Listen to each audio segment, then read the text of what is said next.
नमस्कार,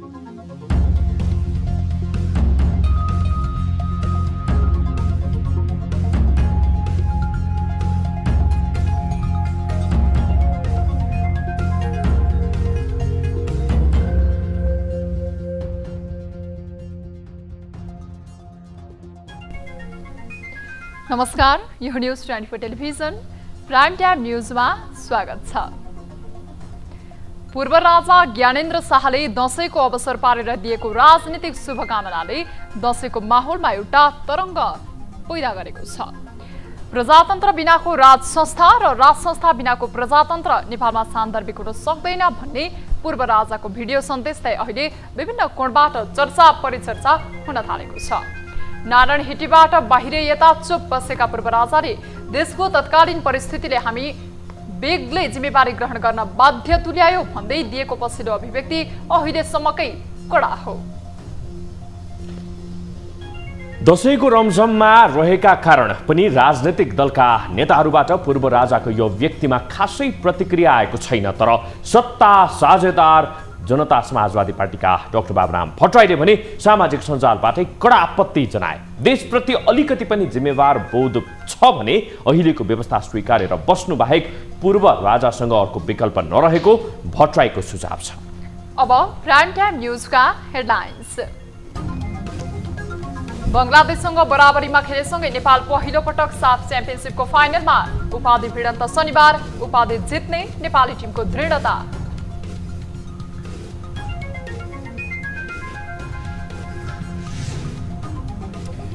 बडा दशैं अन्तर्गत आज महाअष्टमी। देशभरका शक्तिपीठमा दर्शनार्थीको भिड। राष्ट्रपति भण्डारीद्वारा विभिन्न शक्तिपीठको दर्शन।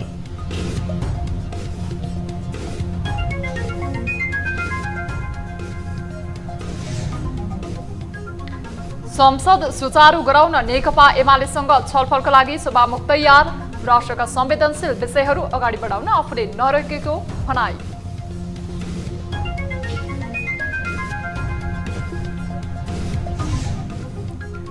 चाडबाड सुरु भएसँगै देशभरका व्यापारिक केन्द्रहरूमा ग्राहकको चहल पहल बढ्दो। व्यापारीहरूलाई राहत, उपभोक्ता भने चर्को मूल्य वृद्धिको मारमा। 3-4 वर्षको चाहिँ यो रेकर्डै हुनुपर्छ। र पूर्वाधारको अभावमा नेपाल राष्ट्र बैंकको विद्युतीय कारोबार कागजमै सीमित।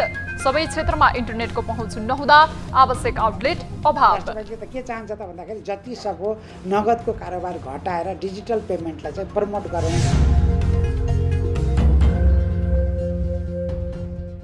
हामी निरन्तर न्यूजमा छौं। मालदिभ्समा जारी 13औं संस्करणको साफ च्याम्पियनशिपमा नेपाल फाइनल प्रवेश गरेको छ। आज मालदिभ्सको राजधानी माले स्थित राष्ट्रिय रङ्गशालामा भएको खेलमा बंगलादेशलाई बराबरीमा रोक्दै नेपाल प्रतियोगिताको 28 वर्ष इतिहासमा पहिलो पटक फाइनलमा पुगेको हो।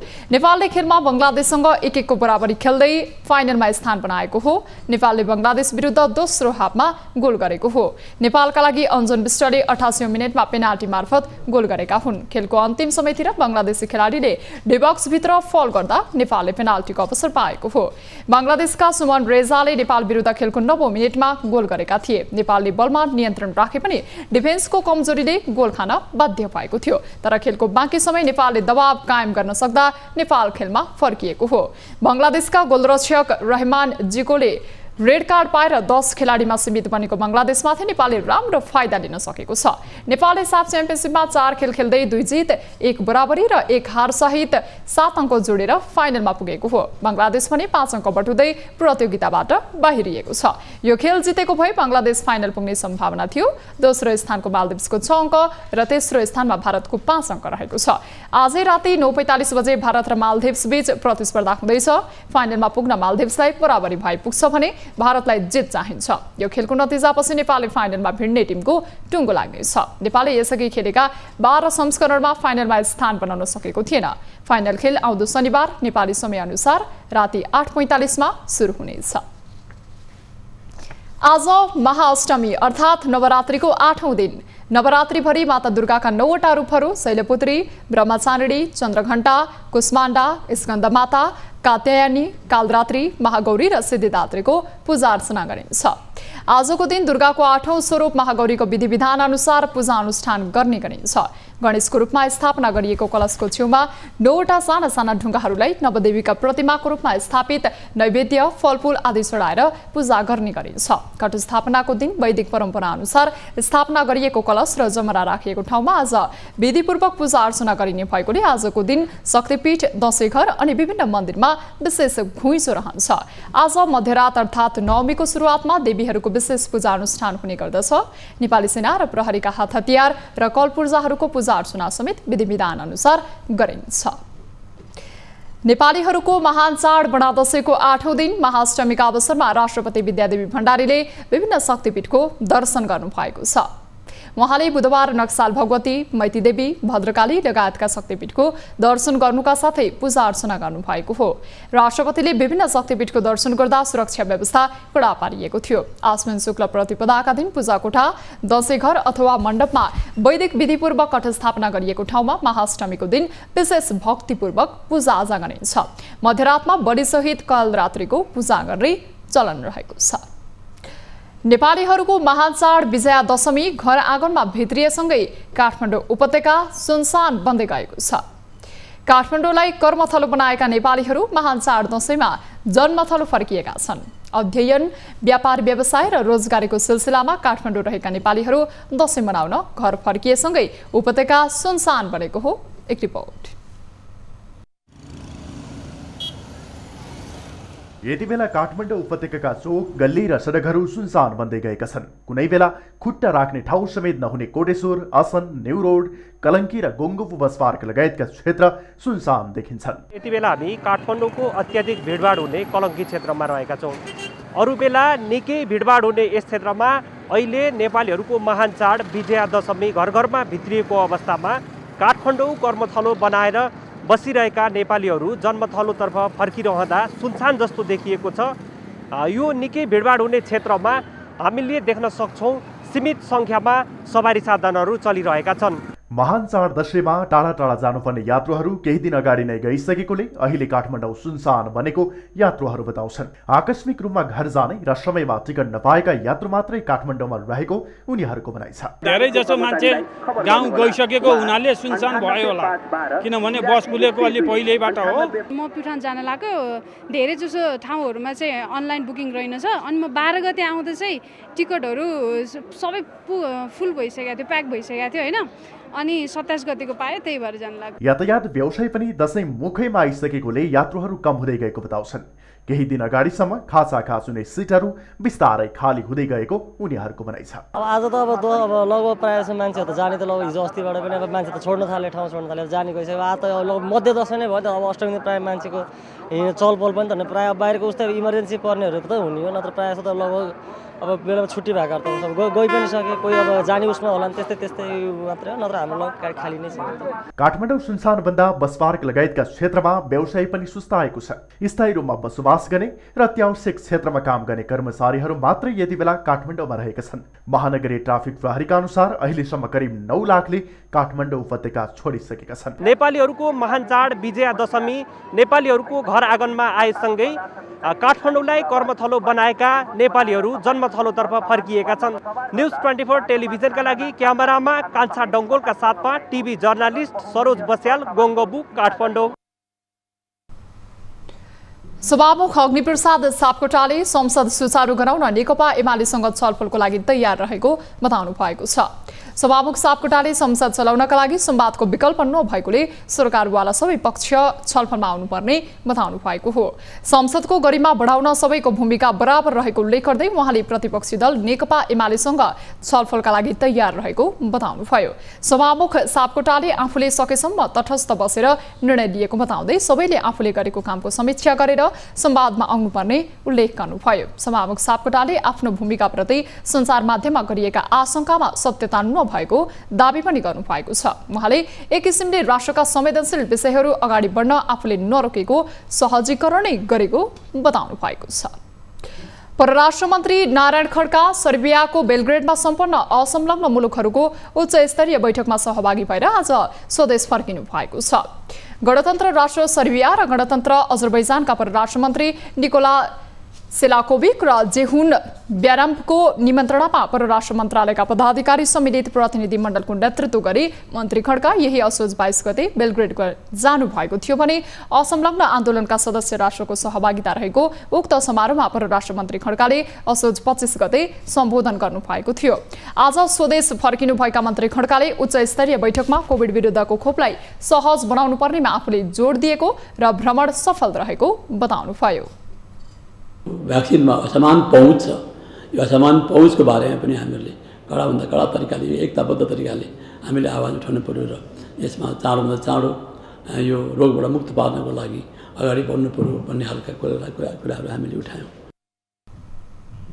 सम्बोधनका क्रममा मन्त्री खड्काले असंलग्न आन्दोलन मञ्चलाई वर्तमान विश्वमा देखा परेको बढ्दो जातीय तथा अन्तर्राज्य द्वन्द्व, हिंसात्मक अतिवाद, अन्तर्राष्ट्रिय आतंकवाद, जलवायु परिवर्तन, आर्थिक मन्दी, वित्तीय जोखिम, भोज राजनीतिक जटिलता, हात हतियारको होडबाजी, धनी र गरिब राष्ट्रबीचको बढ्दो असमानता, इन्धन तथा खाद्य सङ्कट र कोभिड-19 को महामारीले ल्याएका चुनौती जस्ता विषयमा जोड दिएका थिए। नेपाल असंलग्न आन्दोलनको स्थापना कालदेखि नै त्यसको सदस्य राष्ट्रको रूपमा सक्रिय रहँदै आएको छ। त्यस्तै गरी मन्त्री खड्काले सर्बियाका राष्ट्रपति अलेक्सान्डर भसिचसँग भेटवार्ता गर्दै दुई देशबीचको बहुआयामिकको विषयमा छलफल गर्नुभएको थियो।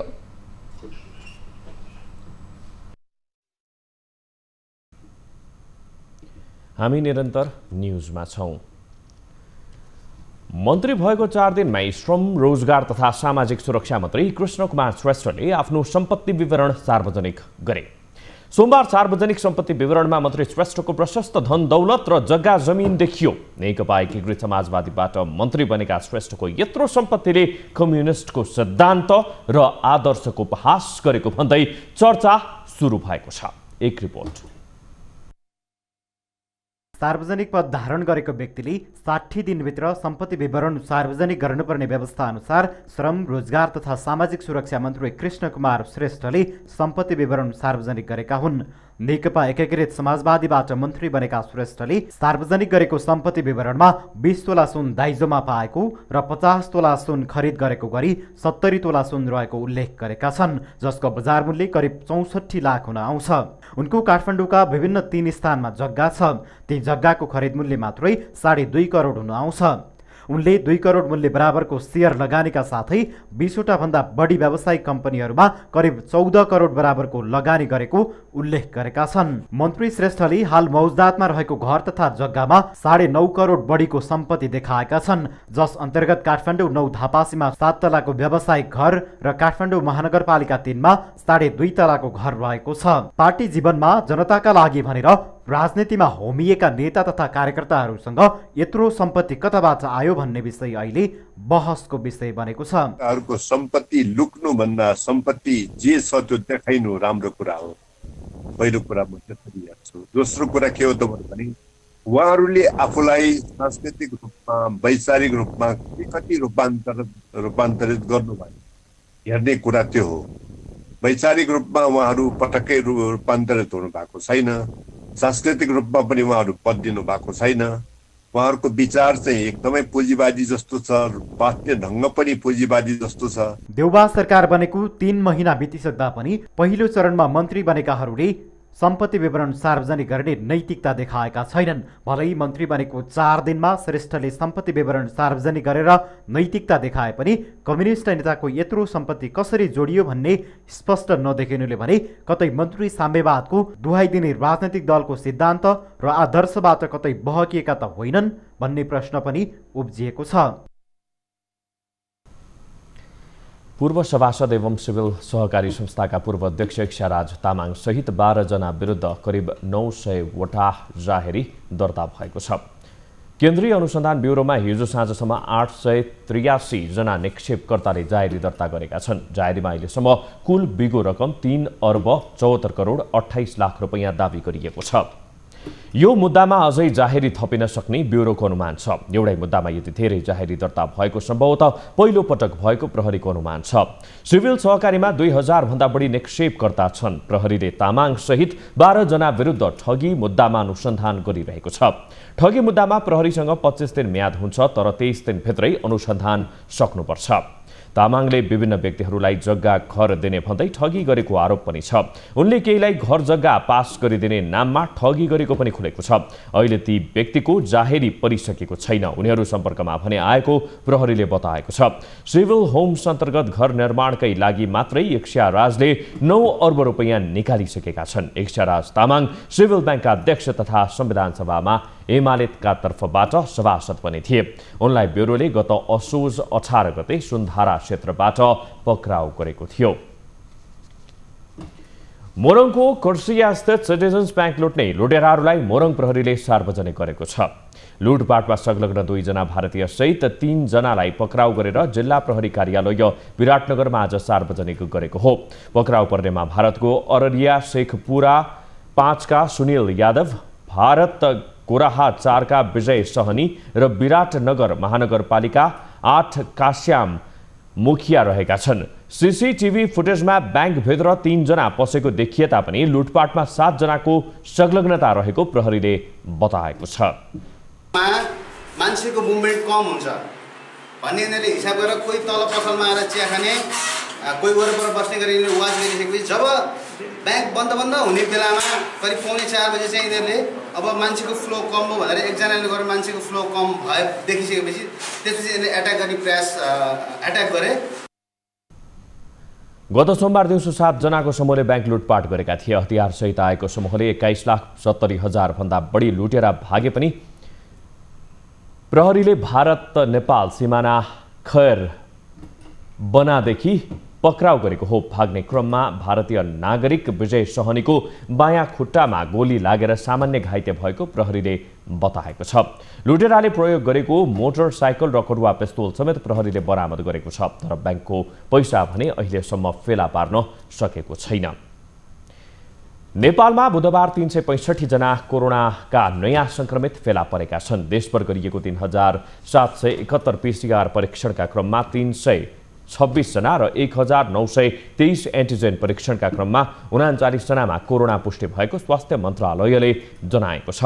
यो सँगै नेपालमा कोरोना संक्रमितको संख्या 8,97,134 पुगेको छ। त्यस्तै कोरोनाका कारण थप 4 जनाको मृत्यु भएको छ।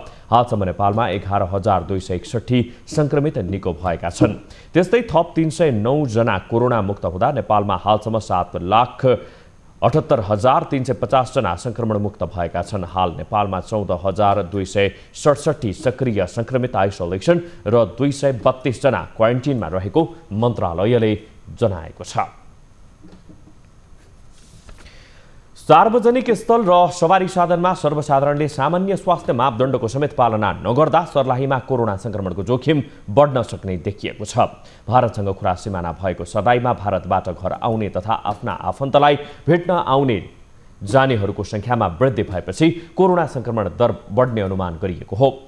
जिल्लाको लालबन्दी, हरिवन, बरहथवा, बयलबास र मलङ्गवा लगायतका बजारहरूमा का साथै वित्तीय संस्थाहरूमा पनि मानिसहरूको भिडभाड त्यत्तिकै रहेको छ। बजारमा मानिसहरूको भिडभाड रहे पनि कोरोना संक्रमण नियन्त्रण गर्न भन्दै गरिएको निषेधाज्ञा जारी नै रहेकोले धेरै बेरोजगार भएको र उनीहरूको आमदानी नभएका कारण किनमेलको काम भने कम भएको स्थानीय व्यापारीको भनाइ छ।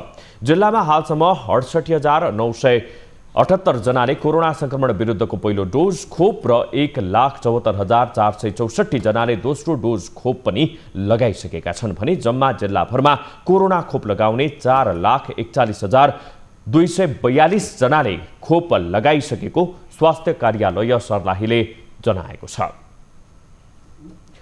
न्युजहरू अझै बाँकी छन्। यो समय हो लाइफ बोय हात धुने ब्रेकको।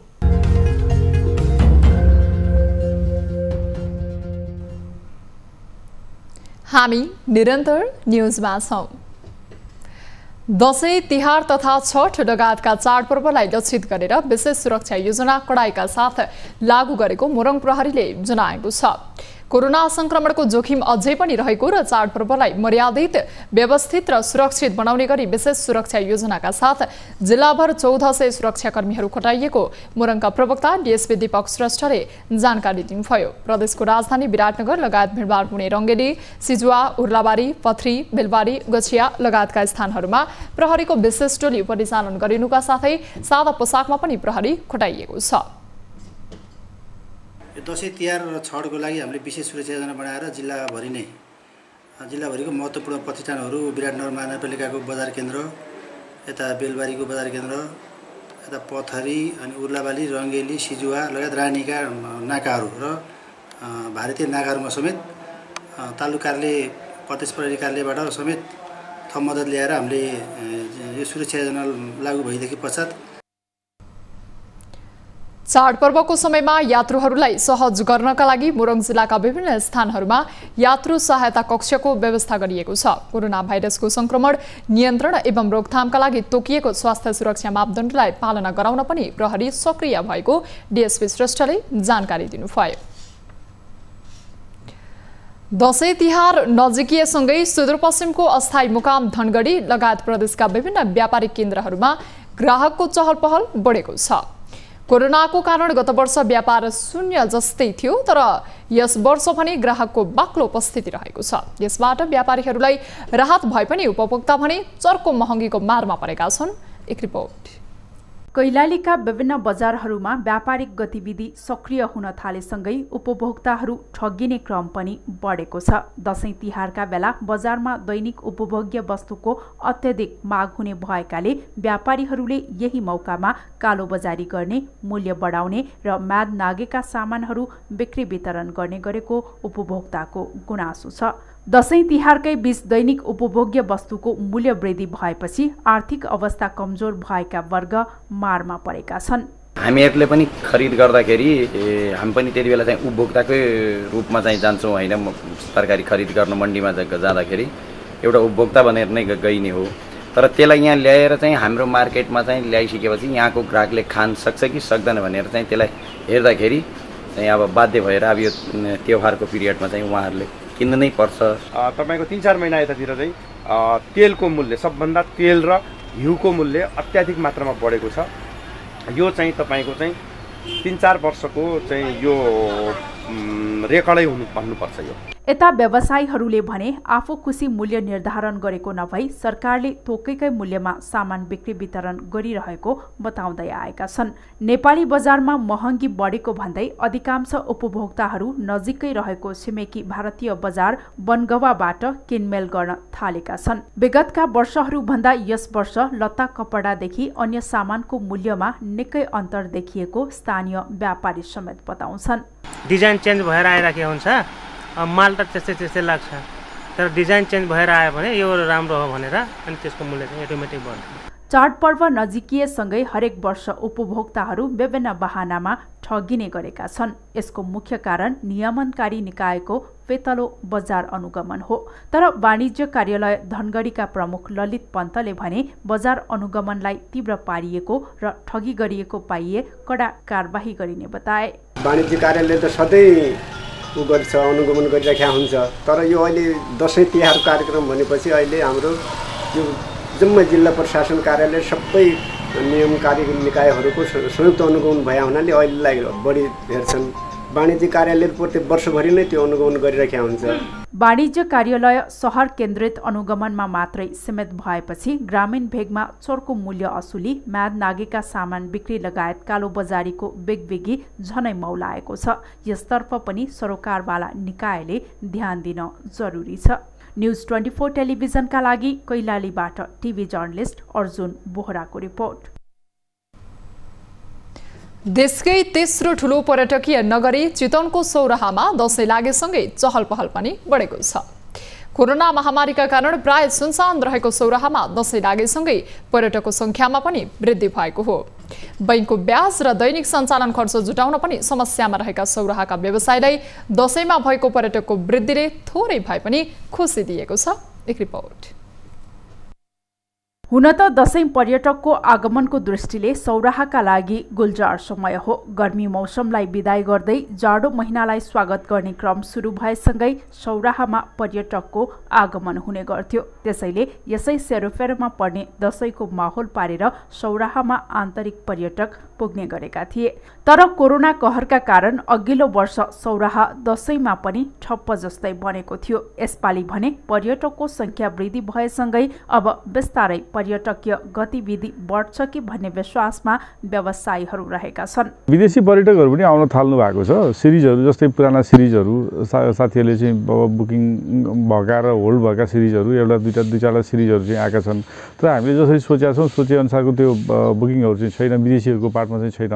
र नेपालीहरूको कर्पोरेट ग्रुपहरू त्यसपछि गएर तपाईँको फ्यामिली भिजिटहरू यी चिजहरू चाहिँ तपाईँको अहिले बढेको अवस्था चाहिँ छ। अहिले नेपालमा धेरै उमेर समूहकाले कोरोना विरुद्धको भ्याक्सिन लगाइसकेका छन्, जसले गर्दा पनि आन्तरिक पर्यटकको संख्यामा वृद्धि भएको छ। हालका दिनमा नेपालका विभिन्न ठाउँबाट मात्रै नभएर विदेशबाट पनि बिस्तारै बिस्तारै पर्यटकको संख्यामा वृद्धि हुँदै गएको छ। अझ नेपाल सरकारले भारतसँगको सीमानाका खुला गरेसँगै भारतीय पर्यटकहरू पनि बिदा मनाउनका लागि सौराहा आउन थालेका छन्। कोरोनाको पछि दशैंको बीचमा हल्का चहलपहल देखिरहेछ। कोरोना पनि भ्याक्सिन आएपछि कम भएको अलिकति चाहिँ पहिला त यो सुनसानै थियो, अहिले यतिकै चहलपहल रमाइलो लागेछ।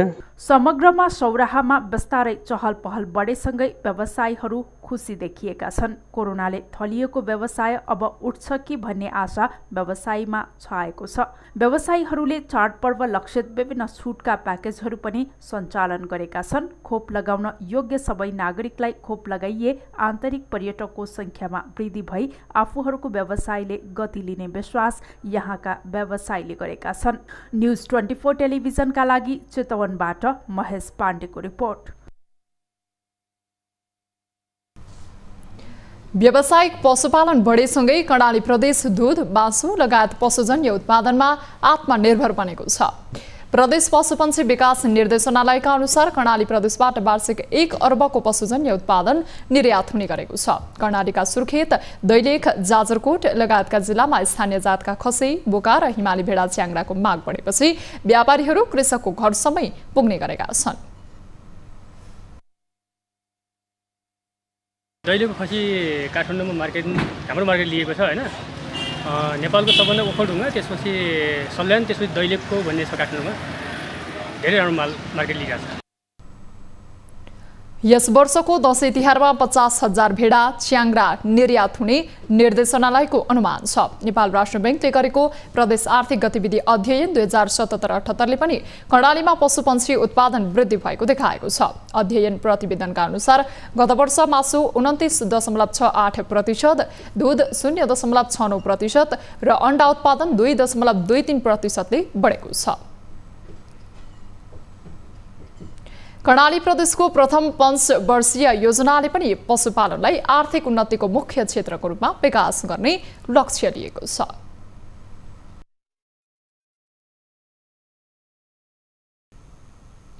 हामी निरन्तर न्युजमा छौं। बर्दियाको बडैयाताल गाउँपालिका वडा नम्बर 6 मा रहेको इलाका प्रहरी कार्यालय मैना पोखरको परिसरमा कालिका भगवती मन्दिर निर्माण भएको छ। इलाका प्रहरी कार्यालय मैना पोखरमा का प्रहरी प्रमुख निरीक्षक धर्मराज जोशीको पहलमा उक्त कालिका भगवती मन्दिर निर्माण भएको हो। मंगलबार जिल्ला प्रहरी कार्यालय बर्दियाका प्रमुख प्रहरी उपरीक्षक ईश्वर कार्कीले मन्दिरको उद्घाटन गर्नु भएको हो। समाज परिवर्तनको एउटा सोशल इन्जिनियर पनि आफूलाई त्यो रूपमा पनि उभ्याउनुपर्छ। मन्दिर निर्माण कार्यले समाजमा रहँदै आएको आस्थालाई कायम राख्न सकारात्मक प्रभाव पार्ने बर्दियाका निमित्त प्रमुख जिल्ला अधिकारी माधव प्रसाद शर्माको भनाइ छ। यसरी आस्थाको धरोहर कालिका भगवती मन्दिर स्थापनाका लागि सहयोगी हातहरू मार्फत बनाउनु भएकोमा यहाँहरू सबैलाई हार्दिक बधाई तथा धन्यवाद पनि दिन चाहन्छु। यस्ता कार्यक्रमले हामीलाई समाजमा आफ्नो मनैदेखि यसप्रतिको आस्था भाव बढाएर हामीलाई सकारात्मक सोचका साथ अघि बढ्न, समाजमा शान्ति सुव्यवस्था कायम गर्नका लागि पनि यसले प्रत्यक्ष वा परोक्ष रूपबाट महत्त्वपूर्ण भूमिका खेल्दछ। मन्दिर निर्माणका लागि 8,03,401 रुपैयाँ सहयोग उठेको थियो, जसमा 5,41,996 रुपैयाँ नगद उठेको छ भने निर्माण व्यवसायीले बाँकी 3 लाख बराबरको जिन्सी सामग्री सहयोग गरेका थिए। नेपाल राष्ट्र बैंकले नगद कारोबारलाई घटाएर विद्युतीय कारोबार बढाउने योजना बनाएको छ, तर विद्युतीय कारोबारका लागि चाहिने पूर्वाधार अभावका कारण व्यवस्था होजेलमा परेको छ। कारोबारको लागि ऐन पनि बनिसक्यो, सबै स्थानमा इन्टरनेटको पहुँच नपुगेकोले कारोबारका लागि चाहिने पर्याप्त आउटलेटको अभावका कारण व्यवस्था कागजमा मात्रै सीमित हुन पुगेको हो। एक रिपोर्ट। नेपाल सरकारले विद्युतीय कारोबार ऐन 2063 सालमा ल्याएको हो। नेपालमा विद्युतीय कारोबारलाई भरपर्दो र सुरक्षित बनाउने उद्देश्यले ऐन ल्याइएको हो। हाल विद्युतीय भुक्तानीका लागि 10 उपकरणहरूको प्रयोग गरिन्छ, जसमा विद्युतीय वालेट, वायर ट्रान्सफर, विद्युतीय भुक्तानी कार्ड, अन्तर्ब्याङ्क भुक्तानी प्रणाली, विद्युतीय भुक्तानी कार्ड, क्यूआर कोड, मोबाइल र इन्टरनेट ब्याङ्किङ, सामाजिक सञ्जालमा आधारित भुक्तानी लगायत उपकरणहरू रहेका छन्। तर भुक्तानीका उपकरणहरू सञ्चालनका लागि विद्युत र इन्टरनेटको आवश्यकता पर्ने गर्दछ। सबै स्थानमा इन्टरनेटको पहुँच नपुगेकाले र कारोबारका लागि चाहिने आउटलेट अभावका कारण विद्युतीय कारोबार पूर्ण रूपमा सञ्चालनमा आउन नसकेको नेपाल राष्ट्र बैंकले जनाएको छ। आउटलेट पनि हुनु पर्यो, त्यहाँ इन्टरनेट वा वाइफाईको सुविधा पनि कसैले उपलब्धता गराइदिनु पर्यो। ती खालका व्यापारीहरू जसले चाहिँ सामग्रीहरू बेच्नुहुन्छ उहाँहरू पनि त एक्सेप्टेबल हुनु पर्यो नि। यी यावत कुराहरूले चाहिँ डिटरमाइन गर्छ अथवा निर्धारण गर्ने कारणले गर्दा हामीले अपेक्षित रूपमा डिजिटल डिभाइसहरूको प्रयोग गर्न सकेका छैनौँ। विद्युतीय कारोबारको अभिलेखको सिर्जना, उत्पादन, प्रशोधन, सञ्चय प्रणालीलाई मान्यता एवं गैर कानुनी कारोबारमाथि पूर्ण रूपमा अंकुश लगाउने उद्देश्यका साथ ऐन ल्याइएको हो। नेपाल सरकारलाई समर्थन जनाउन नियामक निकाय नेपाल राष्ट्र बैंकले पनि विद्युतीय कारोबारलाई बढाउने तयारी थालेको छ। हाल राष्ट्र बैंकले नगद कारोबारलाई न्यूनीकरण गरेर विद्युतीय कारोबारलाई बढाउने योजना बनाएको छ। अहिले डिजिटल पेमेन्टको चाहिँ उपकरणहरूमा हामी त्यति धेरै अभ्यस्त भइसकेका छैनौँ। ठुला व्यापारी उद्योगपतिहरूले पनि सबै डिजिटल पेमेन्टहरू एक्सेप्ट गर्ने वातावरणहरू बनेको छैन। बजारमा आउटलेटहरूको चाहिँ पर्याप्तता छैन। त्यस कारणले गर्दाखेरि हामीले नगदको कारोबार चाहिँ अहिलेलाई चाहिँ बढाउँदै जानुपर्ने अवस्था अथवा चाहिँ नगदको कारोबार चाहिँ बढिरहेको अवस्था छ। राष्ट्र बैंकको चाहना होइन। राष्ट्र बैंकले त के चाहन्छ त भन्दाखेरि जति सक्दो नगदको कारोबार घटाएर डिजिटल पेमेन्टलाई चाहिँ प्रमोट गरौँ भन्ने राष्ट्र बैंकको चाहना हो। आर्थिक वर्ष 2077-78 को मौद्रिक नीतिमा विद्युतीय कारोबारको प्रवर्धनका लागि नीतिगत व्यवस्था पनि गरिएको छ। अनलाइनबाट गरिने कारोबारमा सीमित रकमसम्म वस्तु आयातको भुक्तानीका लागि मुद्रा सटै सुविधा समेत उपलब्ध गराउने मौद्रिक नीतिमा उल्लेख छ। प्रिपेड कार्डबाट अधिकतम 1 लाखसम्मको कारोबार गर्न पाउने व्यवस्था पनि छ। साथै मोबाइल ब्याङ्किङमा एक पटकको भुक्तानी बढीमा 5,000 सम्म गर्न पाइनेछ।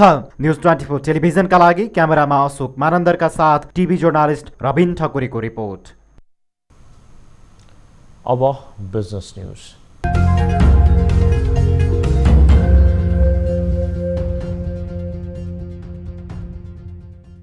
दशैंका लागि दार्चुला, मुस्ताङ लगायत चीनको सीमावर्ती क्षेत्र हुँदै ल्याइएको च्याङ्राको मूल्य यस वर्ष अत्याधिक बढेको छ।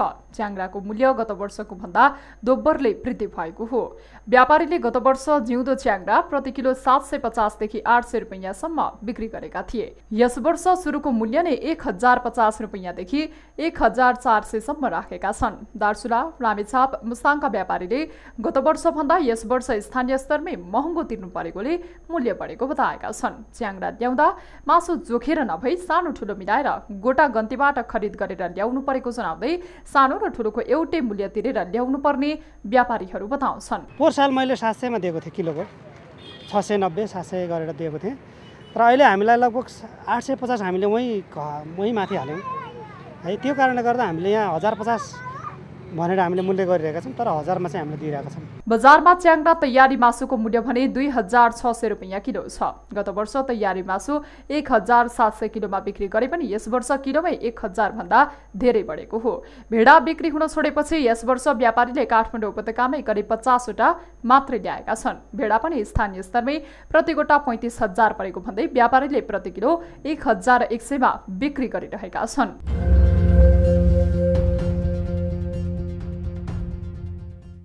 नेपालीहरूको मुख्य चाडपर्व दशैंमा हरेक वर्ष मासुजन्य वस्तुको मूल्य बढेको छ।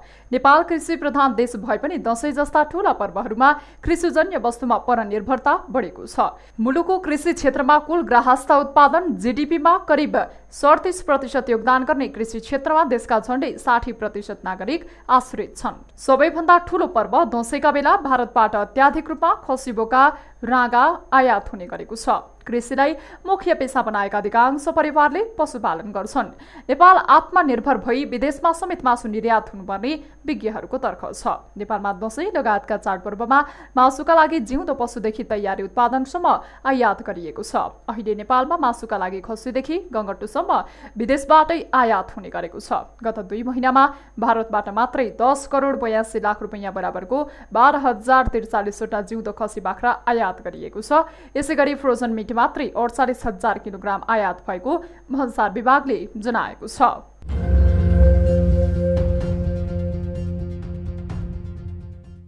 आम नेपालीले मिठो मसिनो खाने र नयाँ लुगा लगाउन खोज्ने दशैं पर्व झण्डै आधा जनसङ्ख्याका लागि भने सदाझै सकस बन्दैछ। यो वर्षको दशैंमा पनि झण्डै 30 लाख नागरिकले भोक दबाउन पेटमा पटुकी कसेर बस्नुपर्ने स्थिति छ। राष्ट्रिय योजना आयोगले प्रकाशन गरेको 15औं योजना अनुसार आधा भन्दा बढी नागरिक अझैसम्म आधारभूत आवश्यकता पूरा गर्न नसक्ने अवस्थामा रहेका छन्। नागरिकलाई सदाझै यो पटक दशैं आउनु र नआउनुमा कुनै फरक पर्ने छैन। कुल जनसङ्ख्याको 7.8% नागरिक गम्भीर खाद्य असुरक्षित स्थितिमा छन्। आयोगले हालै सार्वजनिक गरेको बहुआयामिक गरिबी सूचक प्रतिवेदन 2021 मा 17.4% नागरिक बहुआयामिक गरिबीमा रहेको उल्लेख गरिएको छ। सरकारले 1.9 अमेरिकी डलर अर्थात् दैनिक करिब 220 रुपैयाँ कमाउने नागरिक गरिब नहुने दावी गरेको छ। तर गरिबी मापनमा सरकारले अपनाइरहेको विधि भने निकै आलोचित भएको जानकारहरू बताउँछन्।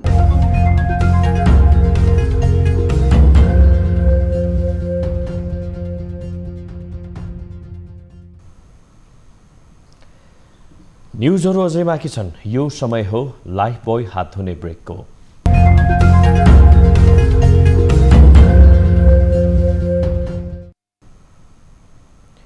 हामी निरन्तर न्युजमा छौं। अब एउटा रोचक प्रसङ्ग। मृत्युपछि अधिकांश मानिस शोकमा हुने गर्दछन्। उनीहरू रुनेदेखि मृतकलाई सम्झिने गर्दछन्। तर चीनमा भने अनौठोको परम्परा छ जहाँ मृतकको अन्त्येष्टिको बेला परिवारका सदस्यहरू नाचगान गर्दछन्। चीनका कतिपय ग्रामीण इलाकामा अन्तिम संस्कारको बेला युवतीहरूले नाचको आयोजना गर्ने गर्दछन्। यो परम्परा सदियौंदेखि चलिआएको छ। महिलाहरूले आफ्नो पतिको मृत्यु भएसँगै नर्तकीहरू बोलाउँछन्। ती नर्तकीहरूले नाच मात्र होइन, रोएको नाटक पनि देखाउँछन्।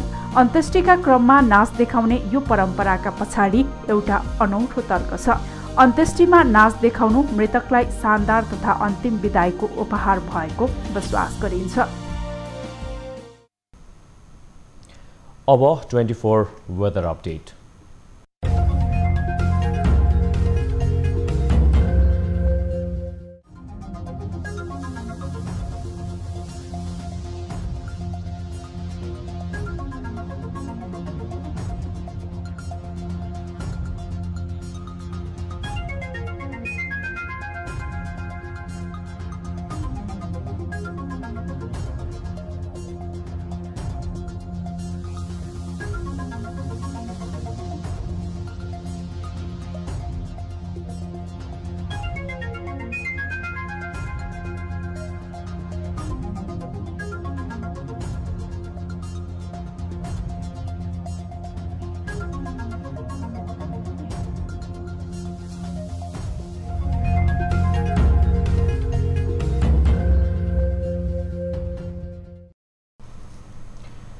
अब प्राइम टाइम न्यूज सकिनु अघि अहिलेसम्मका हेडलाइन्स पुनः एकपटक।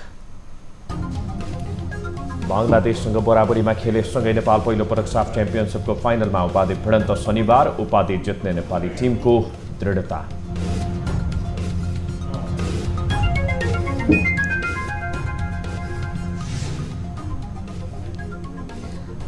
बडा दशैं अन्तर्गत आज महाअष्टमी। देशभरका शक्तिपीठमा दर्शनार्थीको भिड। राष्ट्रपति भण्डारीद्वारा विभिन्न शक्तिपीठको दर्शन।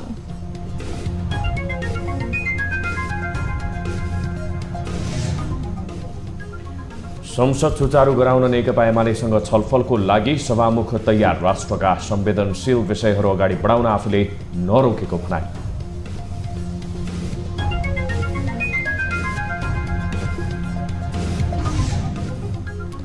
दशैं तिहार नजिकिएसँगै देशभरका व्यापारी केन्द्रहरूमा ग्राहकको चहल पहल बढ्दो। व्यापारीहरूलाई राहत, उपभोक्ता भने चर्को मूल्य वृद्धिको मारमा। 3-4 वर्षको चाहिँ यो रेकर्डै हुनुपर्छ। र पूर्वाधारको अभावमा नेपाल राष्ट्र ब्याङ्कको विद्युतीय कारोबार कागजमै सीमित। सबै क्षेत्रमा इन्टरनेटको पहुँच नहुँदा आवश्यक आउटलेट अभाव। राष्ट्र ब्याङ्कले त के चाहन्छ त भन्दाखेरि जति सक्दो नगदको कारोबार घटाएर डिजिटल पेमेन्टलाई चाहिँ प्रमोट गराउनु।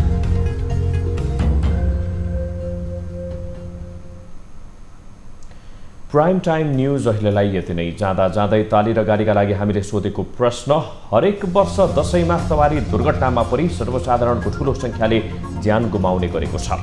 दशैंमा हुने सवारी दुर्घटनाको कारण भवितव्य भन्नेले तालीमा र क्षमताभन्दा बढी यात्रु राख्नाले भन्नेले गाडीमा भोट गर्नुहोला। हाम्रो पात्रको एपमा गएर ताली र गाडीका लागि भोट गर्न सक्नुहुनेछ। थप न्यूजका लागि हाम्रो वेबसाइट www.news24nepal.com हेर्नुहोला। साथै हामीलाई फेसबुक, ट्विटर र युट्युबमा पनि फलो गर्न सक्नुहुनेछ। यस्तै मोबाइल, भाइबर र इमेलबाट 24 हेल्प टेक्स्टमा समस्या र गुनासो गर्न सक्नुहुनेछ। अहिलेलाई बिदा दिनुहोस्। हामी निरन्तर न्यूजमा छौं। नमस्ते।